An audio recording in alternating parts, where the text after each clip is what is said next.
चिराग जी, ये बंगला आप लोगों को मिल गया। अब बाहर बातें चल रही हैं कि चिराग पासवान ने बदला पूरा कर लिया, बंगले को छीन लिया चाचा से। उस वक्त आपके पास 5 सांसद थे, आपके पास कार्यालय था।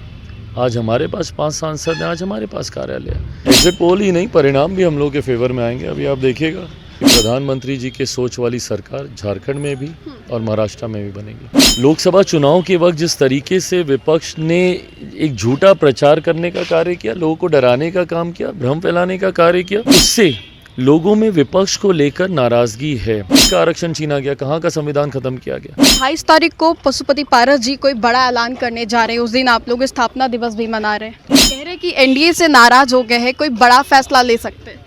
ले लें, बड़ा फैसला ले लें। एनडीए से नाराज क्यों हुए हैं? एनडीए में थे कहाँ वो कि उनको नाराजगी होनी चाहिए। चिराग जी, एग्जिट पोल आप लोगों के फेवर में है, क्या कहेंगे? एग्जिट पोल ही नहीं, परिणाम भी हम लोग के फेवर में आएंगे। अभी आप देखिएगा 23 तारीख को जब परिणाम आएंगे, दोनों जगह प्रचार के लिए खुद भी हम गए थे, तो ये विश्वास लोगों से संपर्क साधने के बाद जो लोगों से जो रुझान मिला है, उससे हमारा ये विश्वास बढ़ता है कि जब 23 तारीख को परिणाम आएंगे तो जहाँ एक तरफ झारखंड में लोगों ने बदलाव का मन बनाया है, जिस तरीके से हेमंत सोरेन जी की सरकार से लोगों में भयंकर नाराज़गी है, तो वहीं महाराष्ट्र में मौजूदा एनडीए सरकार के नेतृत्व में जिन कार्यों को धरातल पर उतारा गया है, उससे लोगों में जो उत्साह है, दोनों परिणाम के स्वरूप में आपको 23 तारीख को देखने को मिलेंगे कि प्रधानमंत्री जी के सोच वाली सरकार झारखंड में भी और महाराष्ट्र में भी बनेगी। जो अभी विधानसभा के 4 सीटों पर उपचुनाव हुए, उसके भी नतीजे 23 तारीख को आ जाएंगे, क्या लग रहा है? वही लग रहा है जो दोनों जगह राज्यों में लग रहा है। देखिए, हकीकत है एनडीए के पक्ष में आज की तारीख में लोकसभा चुनाव के वक्त जिस तरीके से विपक्ष ने एक झूठा प्रचार करने का कार्य किया, लोगों को डराने का काम किया, भ्रम फैलाने का कार्य किया, उससे लोगों में विपक्ष को लेकर नाराज़गी है। आरक्षण खत्म हो जाएगा, संविधान की हत्या हो जाएगी, लोकतंत्र समाप्त हो जाएगा। लोग देख रहे हैं भैया, 5-5.5 महीने हो गए, किसका आरक्षण छीना गया, कहाँ का संविधान खत्म किया गया।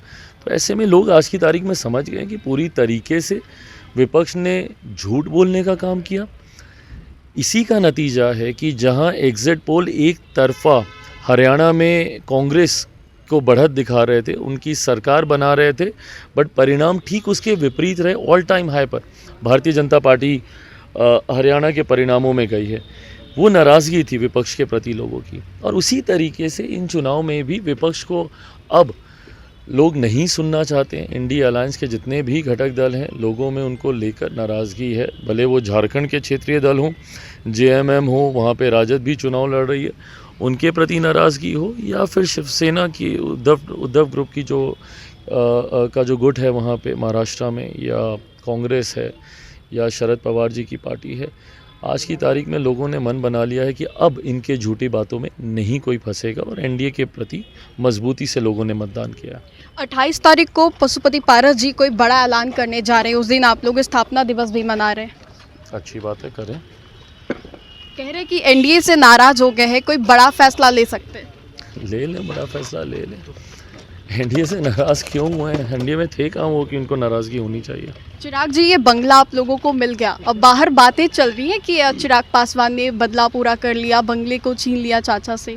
ये काम रह गया हमारे पास। पिछले 3 सालों में सिर्फ Bihar first, Bihari first party को मजबूत करने की सोच, अगर गाड़ी घोड़ा बंगले की लड़ाई में ही उलझा रहता तो संभवतः कहीं नहीं पहुंच पाता। और मैंने शुरू से इस बात को स्पष्ट किया, ये सब आनी जानी चीज़ें हैं भाई। आज मेरे पास है, कल किसी और के पास होगा, स्थायी थोड़ी है। सरकार की संपत्ति है ये। उस वक्त आपके पास 5 सांसद थे, आपके पास कार्यालय था। आज हमारे पास 5 सांसद हैं, आज हमारे पास कार्यालय है। तो समय समय की बात है ये, इसके ऊपर कोई बदला लेना, इतना समय किसके पास है? बदला लेने की कोई भावना नहीं है। इस वक्त वो वन व्हीलर जो आवास से वहाँ पर आए हुए हैं, और साथ ही साथ देखिए कि किस तरीके से जो आवास का निरीक्षण वो कर रहे हैं, क्योंकि 28 तारीख को यहाँ पर स्थापना दिवस मनाई जा रही है। और ऐसे में चिराग पासवान जी से हमने बातें करने की कोशिश की। फिलहाल के लिए इस अपडेट्स में इतना ही। हम दोबारा जुड़ेंगे। धन्यवाद।